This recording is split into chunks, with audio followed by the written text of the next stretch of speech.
we are celebrating more than 20,000 South African women of different races who marched to Union buildings on the 9th of August 1956 to deliver petitions to the then Prime Minister J.G. Straydom against the carrying of passes by black women. Now, history informs us that the said march was organized by the Federation of South African Women and was led by 4 remarkable women: Lillian Goy, Helen Joseph, Rahima Musa, and Sophie Dubrain. Women in the South African National Defence Force must raise their hands and avail themselves for all the opportunities that the Defence Force affords them. They, like all, have the right to take up any position worthy of themselves. It is important, therefore, to direct our message to all our women. That is crystal clear, which states that we need them and that they are welcome to the SANDF and will be of great value to the organization and the country.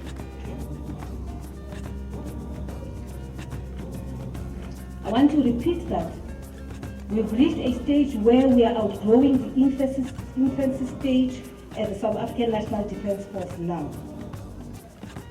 Now that, of course, we are in the second decade since the birth of a defence force in a democratic state. We therefore cannot be found wanting and standing in one place, because history will judge us. Indeed, a significant part of our history has been about women of courage, those who fought against injustice and challenged social barriers for acceptance and recognition as equals and leaders in a patriarchal society. After all, gender is nothing more than a social construct.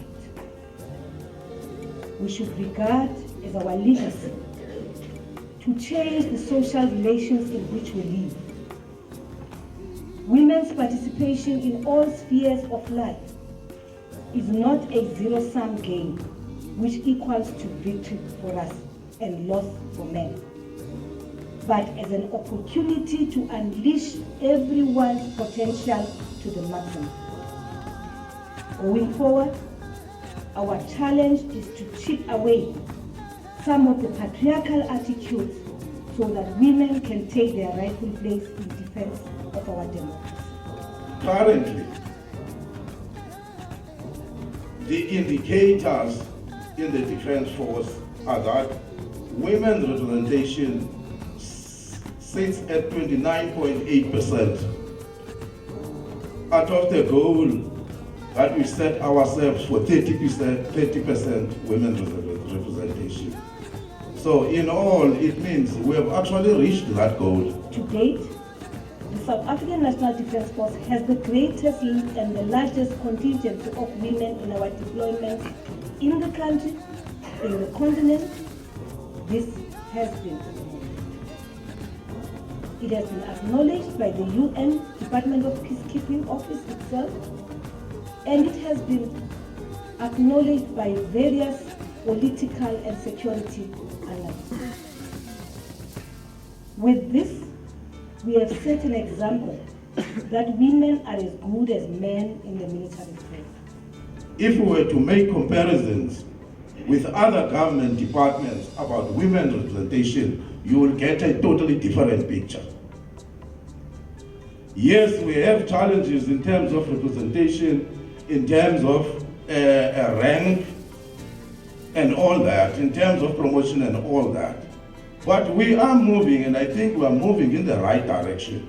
And I think we are making a great example as an organization, and we should be proud of that. In the Department of Defense, defense being unique as it is, we have moved a lot, in fact, in trying to address issues of gender. And then we are more concerned about the sharp end. But when you look at the defense actually from without actually understanding the direction in which we are going, you might get a distorted picture. But you should look at defense in the last 10 years in terms of the people actually that were put in,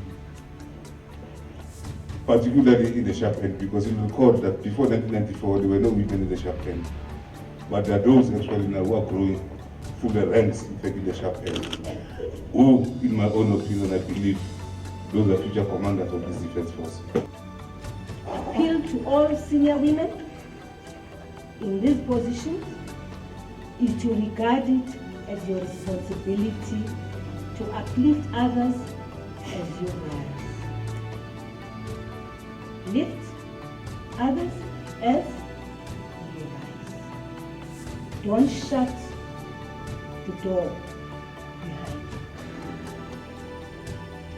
you. Don't shut the door behind you for others not to reach the levels where you are.